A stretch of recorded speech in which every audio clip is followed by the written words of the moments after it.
আমরা যেই যুগে প্রবেশ করেছি এটা কিন্তু জাতিবাদের যুগ না, জাতিবাদের যুগ শেষ হয়ে গেছে।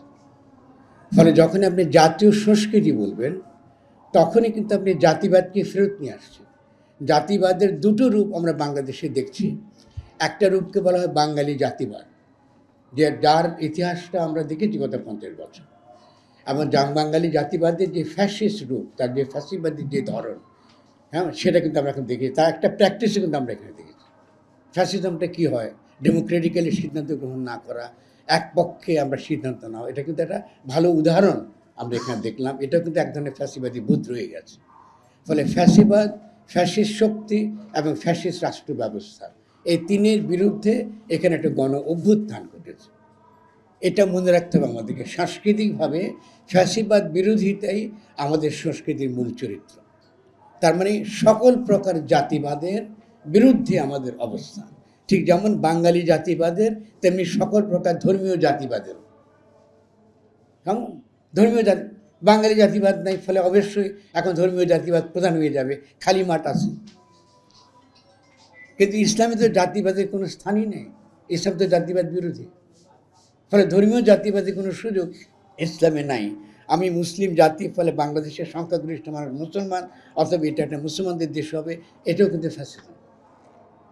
ফলে আমাদেরকে লড়াইটা আমরা করেছি, কিন্তু কি করেছি ফ্যাসিস্ট শক্তি, ফ্যাসিবাদকে উৎখাত করার জন্যে। ফলে এটা যারা আজকে আয়োজন করেছেন, আপনাদের এই চিন্তার মধ্যে এটা আসতে হবে যে লড়াইটা শেষ হয়নি। 2 নম্বর যেটা আমি বলবো সেটা হলো এই যে আমরা যে এই যে জাতীয় উৎসব কথাটা বলছি, তাই এটা আমরা কী বলবো, এই কী বলবো তার কিন্তু একটা উদাহরণ নজির ইতিমধ্যেই এই অন্তর্বর্তীকালীন সরকার আপনাদেরকে পেশ করেছে, দেখিয়েছে উৎসব কী জিনিস। তারা দেখিয়েছেন এই উৎসবে শুধু বাঙালিরা নাই, এই উৎসবে আমাদের যারা ছোট ক্ষুদ্র জাতি গোষ্ঠী তারাও অংশগ্রহণ করেছে। এই উৎসবে ধর্মনিরপেক্ষ, ধার্মিক, আস্তিক, নাস্তিক, সনাতন ধর্মাবলম্বী, বৌদ্ধ ধর্মাবলম্বী, এমন সকলে অংশগ্রহণ করেছে। এই যে সকলের অংশগ্রহণ করার মধ্য দিয়ে যে গোষ্ঠীটা তৈরি হয়, এটাকে জাতি বলে না, এটাকে একালে আর জাতি বলা হয় না, এটাকে বলা হয় রাজনৈতিক জনগোষ্ঠী। আমরা একটা পলিটিক্যাল কমিউনিটি। এই পলিটিক্যাল কমিউনিটি কিন্তু ঐতিহাসিকভাবে 5ই অগাস্টে বিশ্ব ইতিহাসে প্রবেশ করেছে। এই অর্থটা বুঝতে হবে আপনাদেরকে। এটা নতুন বাংলাদেশ, এবং এই বিশ্ব ইতিহাস হিসেবে প্রবেশ করেছে বলবার জন্যে আমি কিন্তু বাংলাদেশ, আমার এই বাংলাদেশে সকলেই আছে, কাউকে বাদ দিয়ে কিন্তু বাংলাদেশ হবে না। এবং সকলকে যখনই নিয়ে আমি যখন আমার রাষ্ট্রকে কল্পনা করি, এটাকে বলা হয় রাজনৈতিক জনগোষ্ঠী। এই রাজনৈতিক জনগোষ্ঠীর কাজ হচ্ছে বিশ্ব রাষ্ট্র সভা। এই জন্য হুমায়ুন কবির থাকলে আমি বুঝাতাম, উনি দীর্ঘকাল তারা ছিলেন, তারা তো যে কথা বলে গেলেন তিনি তো সেটা তো হাজির করতে পারেন নাই তারা আন্তর্জাতিকভাবে। এই দায়িত্বতে ছিল তাদের দীর্ঘকাল। তাহলে এই যে রূপটা, বাংলার যে নতুন যে রূপ, এই নতুন রূপটা হাজির করাটা আমাদের প্রধান কাজ। তাহলে এটা হচ্ছে আমাদের 2 নম্বর। খুব আমি পয়েন্ট বাই পয়েন্ট কথা বলছি। 3 নম্বরটা হচ্ছে আপনারা বিপ্লব কথাটা ব্যবহার করছেন। আমরা কিন্তু গণ অভ্যুত্থান হয়েছে, বিপ্লব কিন্তু হয়নি। ফলে এখনকার যে লড়াই হবে, সাংস্কৃতিক লড়াই, এটা হবে যেটা অপূর্ণ, যেটা আমরা করতে পারিনি, এটাকে সম্পূর্ণ করার লড়াই। ফলে সাংস্কৃতিক যে লড়াই সংগ্রামটা, তার মধ্যে থাকবে আগামী দিনে আমরা কি করে বৃহত্তর লড়াইয়ের জন্য আমরা তৈরি হবে। সাংস্কৃতিক আন্দোলন, সেই বৃহত্তর লড়াইয়ের জন্য আমাদেরকে তৈরি হতে হবে। এখন সেই বৃহত্তর লড়াইটা কি? সেই বৃহত্তর লড়াইটা হচ্ছে নতুন গঠনতন্ত্র প্রণয়ন করা। প্রথম থেকেই এই তরুণ ছাত্ররা দাবি করেছে যে বাংলাদেশের জন্য একটা নতুন গঠনতন্ত্র দরকার, আইন না। সংবিধান মানে আইন। আমরা কিন্তু ঔপনিবেশিক শাসক না। ইংরেজ আইন প্রণয়ন করে আর জনগণ গঠনতন্ত্র করে, এই পার্থক্য মনে রাখবেন। যখনই আপনি সংবিধান বলবেন, তার মানে আপনি একটা ঔপনিবেশিক শাসক। আপনি লুটেরা মাফিয়া শ্রেণীর পক্ষে আপনি একটা শাসনতন্ত্র বানাবেন, একটা আইন দিয়ে গরিবদেরকে শোষণ করবেন, সাধারণ মানুষকে শোষণ করবেন, আগের মতোই চলবেন। আর গঠনতন্ত্র মানে জনগণ নিজেরা অংশগ্রহণ করে, তারা কি করে একসঙ্গে বাস করবে, পরস্পরের সঙ্গে তাদের সম্পর্ক কী হবে, এটা তারা তৈরি করে। এটা তৈরি করতে গিয়ে তারা সংস্কৃতির দিকে তাকায় এবং সংস্কৃতিকে তারা কি করে তারা বোঝার চেষ্টা করে, সেখান থেকে তারা শিক্ষা নেয়, যেটা বর্জনীয় সেটা বর্জন করে, আরও বৃহত্তর যে জনগোষ্ঠী গড়বার কথা এটা তারা করে, ফলে এটা রাজনৈতিক জনগোষ্ঠী। তাহলে আমরা সে রাজনৈতিক জনগোষ্ঠী করবার একটা বড় উদাহরণ, নজির এই গত দুটো উৎসব একসঙ্গে করে এই সরকার দেখিয়েছে। সেটা কী ছিল? চৈত্র সংক্রান্তি এবং নববর্ষ।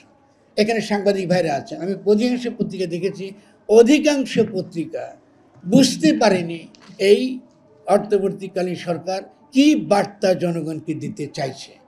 প্রত্যেকে বলছে এটা নববর্ষের উৎসব, ওটা কোথাও নববর্ষের উৎসব কথা বলা হয়নি। অন্তর্বর্তীকালীন সরকার কাছে দুটো দিনই ছিল, চৈত্র সংক্রান্তি পালন করেছি, আমরা নববর্ষ পালন করেছি। এখন চৈত্র সংক্রান্তিটা কেন গুরুত্বপূর্ণ? কারণ চৈত্র সংক্রান্তি আমাদের সংস্কৃতির সঙ্গে যুক্ত। আমাদের কৃষকরা সংক্রান্তি করে, বৈশাখ মাস যখন আসে তখন চিত্রা নক্ষত্র, ওই যে নক্ষত্রের সঙ্গে যোগ, গ্রহের সঙ্গে যোগ, তাদের জীবনটা গ্রহ নক্ষত্রের সঙ্গে যোগ, ঠিক আছে? ফলে ওই যে নক্ষত্র সৌরমণ্ডলে যে রাশিটা চলে যায়, আপনার মেষ রাশিতে প্রবেশ করে, এই যে পরিবর্তনটা, এই পরিবর্তনের সঙ্গে ঋতুর পরিবর্তন হয়, এটা মনে রাখবেন। এই ঋতুর পরিবর্তনটা তারা উৎসব করে, এটা সংক্রান্তি। এটা হলো 1 নাম্বার। 2 নাম্বার হলো আমাদের সংস্কৃতিতে, এখানে যারা সংস্কৃতি করছেন তাদেরকে বলছি, আমাদের সংস্কৃতিতে ক্যালেন্ডার নেই, ক্যালেন্ডার নেই। আমাদের সংস্কৃতির ঋতু আছে, ঋতু ফিরে ফিরে আসে। আপনি যখন বৈশাখ করে বলেন সমস্ত আবর্জনা অতীতের ধুয়ে যাক, মুছে যাক, তার মানে আপনি আপনার ঐতিহ্য অস্বীকার করছেন, আপনার ট্র্যাডিশন অস্বীকার করছেন, আপনার ধর্মকে অস্বীকার করছেন। ফলে পুরানো বলে কিছু নাই। এগুলো কলোনিয়াল আমল আমরা শিখেছি, যে পুরানো সব আবর্জনা, পুরনো জিনিস সব খারাপ, এটাকে ফেলে দিতে হবে, এগুলো কলোনিয়াল মেন্টালিটি। ফলে এই যে সংক্রান্তি করার মধ্য দিয়ে আমরা নতুন যে সংস্কৃতির আমরা উদ্বোধন করলাম, এই উদ্বোধনের মানে হচ্ছে আমরা নতুনভাবে নিজেদেরকে জানার চেষ্টা করছি। কারণ আমাদের জনগণ, আমাদের জনগোষ্ঠীর জীবনটা কিসের সঙ্গে যুক্ত? গ্রহ নক্ষত্রের সঙ্গে যুক্ত। এই সিম্পলি এই যে বাজার ব্যবস্থার মধ্যে গড়ে ওঠা যে বিনোদন সংস্কৃতি, এটাকে আমরা সংস্কৃতি বলি না। ফলে সংস্কৃতির কিন্তু দুটো মানে আছে, একটা বিনোদন যেটা কোম্পানিগুলো করে এবং বিনোদনের জন্য টাকা পয়সা করে, নাচাকুদা করে, সমস্ত কিছু করে, এটাকে সংস্কৃতি বলে না। সংস্কৃতি হচ্ছে সেটা যেটা আমার এই নতুন রাজনৈতিক জনগোষ্ঠী নির্মাণে যে সহায়ক হয়। ফলে নতুন রাজনৈতিক জনগোষ্ঠীর জীবনে অত্যন্ত গুরুত্বপূর্ণ হচ্ছে গ্রহ নক্ষত্রের সঙ্গে তার সম্পর্ক। আজকে একটা বাচ্চাকে যদি জিজ্ঞাসা করেন অশ্বিনী নক্ষত্র কোথায়, শুক্তারা কোথায়, সপ্তর্ষি মণ্ডল কোথায়, ওই বাচ্চা কিন্তু জানেন না। ওই বাচ্চা কিন্তু বলতে পারে না, সে আকাশের দিকে তাকানে, সেখানে ইলেকট্রিক পাতি দেখে। এই যে একটা প্রজন্ম গড়ে তুলছে, যে প্রজন্মের সঙ্গে প্রকৃতির সঙ্গে কোনো সম্বন্ধ নেই, গ্রহ নক্ষত্রের কোনো সম্বন্ধ নেই, তো এক্ষেত্রে আপনি কী রাজনৈতিক জনগোষ্ঠী গড়ে তুলবেন, কী রাষ্ট্র গড়ে তুলবেন? এটা তো সম্ভব না। ফলে যারা সংস্কৃতি করবেন এটা বুঝতে হবে যে চৈত্র সংক্রান্তি এই যে অন্তর্বর্তীকালীন সরকার করেছে, তার তাৎপর্যটা শিক্ষার দিক থেকে কী, চেতনার দিক থেকে কী, এটা গুরুত্বপূর্ণ। 2 নম্বর খেয়াল করবেন যে সংক্রান্তিতে আমাদের গ্রামের মেয়েরা কী করে?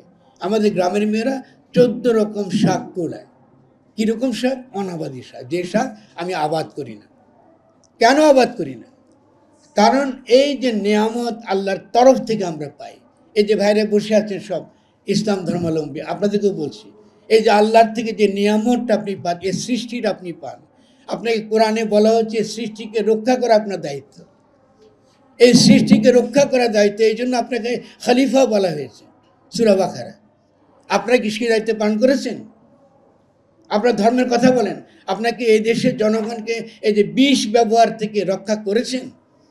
আপনারা বন রক্ষা করেছেন? আপনারা নদী রক্ষা করেছেন? আমাদের মিষ্টি পানি রক্ষা করেছেন? তো করেন নাই তো। তাহলে ধর্মের কথা কেন বলেন আমাদেরকে?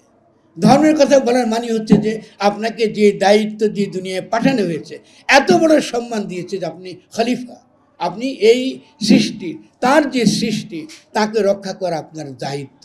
আপনার সংস্কৃতির মধ্যে গ্রহ নক্ষত্রের সঙ্গে সম্বন্ধ আছে, তো এই সংস্কৃতি রক্ষা করার দায়িত্ব কিন্তু আপনার নাই, আপনি নিচ্ছেন না ওটা। আপনি খালি পরকাল পরকাল করছেন। আমরা তো পরকালের জন্য বাঁচি না, আমরা তো বাঁচি ইহকালের জন্য। ইসলাম তো খ্রিশ্চানিটির পরে এসছে, খ্রিশ্চানিটি পরকালের কথা বলেছে, ইসলাম তো ইহলোকের কথা বলেছে। আপনি যখন মোনাজাত করেন, আপনি কি মোনাজাত করেন? আপনি বলেন আগে দুনিয়াতে কি বলে, ফির দুনিয়া হাসানা, তারপর ওয়াফির আখেরা হাসানা বলেন, বলে আখেরাতে কথা পড়ে। ওটা আল্লাহর উপর ছেড়ে দেন, ওটা সে বিচার করবে। কিন্তু আপনি সেই বিচার করতে বসে আছেন, আপনি জান্নাতের টিকিট দিচ্ছেন কাউকে, কাউকে জাহান্নামের টিকিট দিচ্ছেন বসে, এগুলো কি ধর্ম বলে?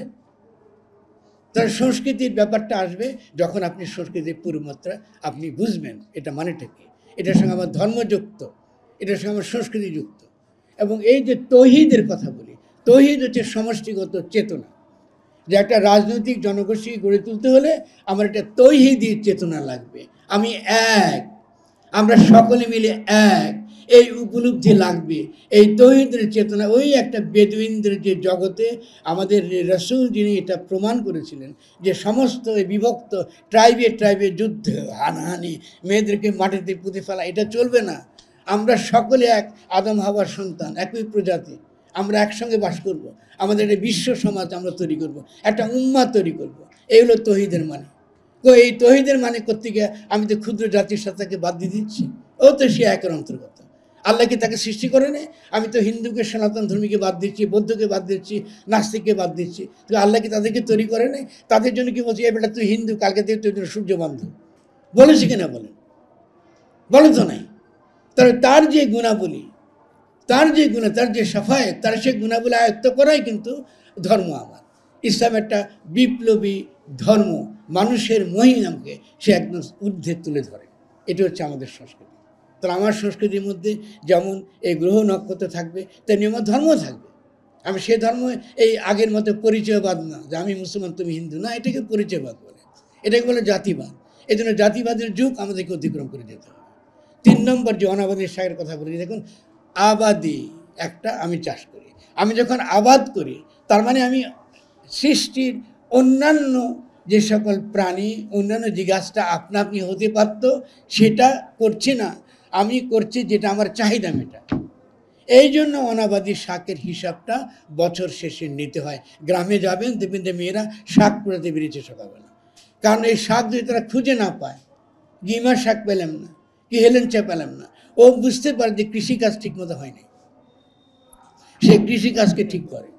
কিন্তু গ্রামে গেলে আপনি দেখবেন এই শাক এখন আর পাওয়া যায় না, পাওয়া গেলে ওটা খাওয়া যায় না। কেন? ওটা বিষাক্ত। এই বিষ কোথেকে আসছে? কোম্পানির কাছ থেকে আসছে। বিদেশি কোম্পানিগুলো আমাদের এখানে বিষ বিক্রি করছে আর লাভ করছে, এবং সেই বিষে সমস্ত দেশ বিস্ময় হয়ে গিয়েছে। ডক্টর ইউনূস বিদেশ থেকে বিনিয়োগ আনছেন, আমি তাকে একটা পোস্টে সাবধান করেছি, বিনিয়োগ আনা মানেই কিন্তু ভালো না। এই কোম্পানিগুলো কিন্তু আমার মাটি নষ্ট করেছে, আমার পানি নষ্ট করছে, এবং তার কোনো ব্যবস্থা, এই পরিবেশগত কোনো ব্যবস্থা, সাংস্কৃতিক দিক থেকে আমার সংস্কৃতি রক্ষা করবার কোনো ব্যবস্থা তিনি কিন্তু করেন নাই। তার আগে কিন্তু বিদেশ থেকে আনছেন, এনে বলতেছে তোমাদের জন্য আমরা এক্সপোর্ট প্রসেসিং জোন বসাই দিতেছে। এক্সপোর্ট প্রসেসিং জোন মানে যেখানে রাষ্ট্র তার আইন কাজ করে না, মানে রাষ্ট্রের মধ্যে বিদেশির জন্য একটা রাষ্ট্র দিয়ে দেওয়া। এই এক্সপোর্ট কিন্তু আমাদের এখন আসছে, এক্সপোর্ট ওরিয়েন্টেড ইন্ডাস্ট্রিয়ালাইজেশন করছি। আমাদের গার্মেন্টগুলো বিদেশ থেকে কাপড় আনে, বানায়, কম দামে বিদেশে বেচে। আর কি করে? এখানে সস্তা শ্রম শোষণ করে, শ্রমিকরা তো কিছু পায় না, মাসে সেটা বেতনও পায় না। তো বিনিয়োগ আসতেই ভালো হবে জনগণের জন্য, এটা তো সত্যি কথা নয়। তাহলে আমরাও তাদের কাছে দাবা করছি যে যদি আপনি সত্যিকার অর্থে একটা এই গণ অভ্যুত্থানের পরে আমরা যে সত্যিকারের একটা নীতি তৈরি করতে চাই, আমাদের বিনিয়োগ লাগবে অবশ্যই, কিন্তু সবার আগে লাগবে আমাদের এখানকার সেই বিনিয়োগকে ইতিবাচকভাবে ব্যবহার করবার নীতি, একটা শক্তিশালী পরিবেশ নীতি, এবং একটা শক্তিশালী আমাদের এই কৃষি রক্ষা করবে একটা নীতি। এগুলো আমাদের না, এগুলো আমাদের সংস্কৃতির অংশ। ফলে আমি এই কথা বলবো, যেহেতু আমি মনে করি যে আমাকেও যেতে হবে, আমাকে ক্ষমা করবেন, আমাকে যেতে হবে, এবং আমি একটু দুর্মুখ, আমাকে ডাকবেন না একটু, আমি খুবই দুর্মুখ, কারণ আমি দুর্মুখের জন্য কিন্তু এই লড়াই এসেছি, দীর্ঘ বছর অনেক সাফার করেছি। কিন্তু দয়া করে আমাদেরকে এনে কখনো অপমান করবেন না, ওকে? এবং আমরা মনে করি যে আমি তার কথা শুনতে চেয়েছি, আমি তাকেও শুনতে চেয়েছি, কারণ আমাদের কথা বলতে চাই। এই কথা বলার মধ্য দিয়ে কিন্তু আমরা রাজনৈতিক জনগোষ্ঠী হয়ে উঠি। তেমনি আমার পাশে ফাতেমা বসছে, তার আমি অসম্ভব তার ভক্ত। আজকে যে নজরুল একবার শ্যামার সঙ্গীত লিখেছে, একবার কীর্তন গেয়েছে, তার তো প্রচুর তার গান আছে, বিচিত্র বিভিন্ন। তো উনি মুসলমান বলে উনি গ্রহণযোগ্য, রবীন্দ্রনাথ গ্রহণযোগ্য না, এটা কী করে হতে পারে? হতে পারে? রবীন্দ্রনাথ তো যদি আপনি তাকে যদি খালি যদি একটা আরবি ফার্সি শব্দ থাকতো, ওকে তো রুমি বানাইতেন। তার মধ্যে যে তুমি, যে যাকে তুমি তুমি করে যে গান লিখছে, ওটাকে আল্লাহকে উদ্দেশ্য করে লেখা বলা হয়েছে। উনি তো সাংঘাতিক এরকম পারস্যের ভক্ত ছিল, এদের পার্সিয়ানদের মতন, এই ইরানিদের মতন উনি পোশাক কিনতে করতেন। তো উনি হিন্দু বলে খারাপ হয়ে গেছেন, এটা কেমন কথা? তাহলে এগুলো তো বাদ দিতে হবে, এসব সংকীর্ণতা, মানসিক সংগীত বাদ দিতে। আমরা প্রমাণ করেছি আমাদের সংস্কৃতিতে নজরুল শ্যামা সঙ্গীত, দুর্দান্ত শ্যামা সঙ্গীত লিখেছে। আমি আছে ফাতেমার পাশে, তিনি বলতে পারবেন, দুর্দান্ত তার কীর্তন, অসাধারণ তার কীর্তন। আমরা এমন কিছু গান তিনি লিখেছেন যেটা ফিলোসফিক্যালি বিবেকানন্দকে সমালোচনা করেন। এটা একটা গান আছে, অরুণকান্তিকে গো যোগী ভিখারি, বা তুমি যোগী হয়েছে কি জন্য? আমি তো রাধাকৃষ্ণের দেশ, আমি তো রাধাকে চিনি, গোয়ালিনীকে চিনি, আমি তো এই তোমার মতো এই যোগী চিনি না।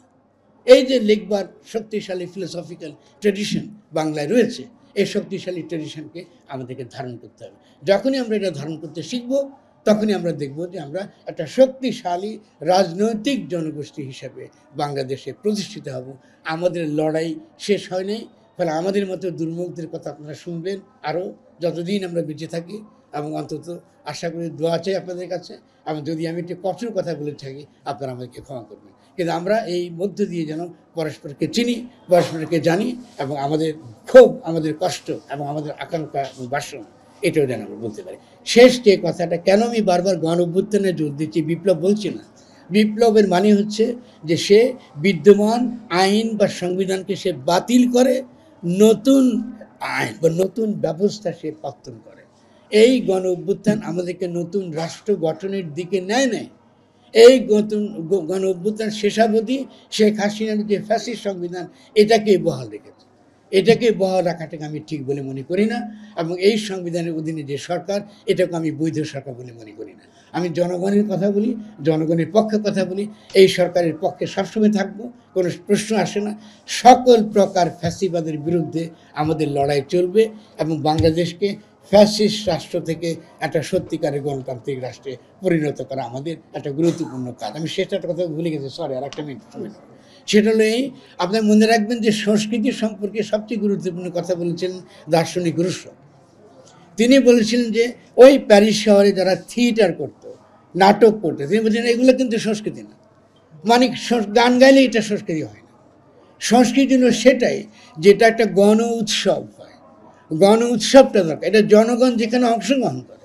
সেই গণ উৎসবটা কেন ইম্পর্টেন্ট?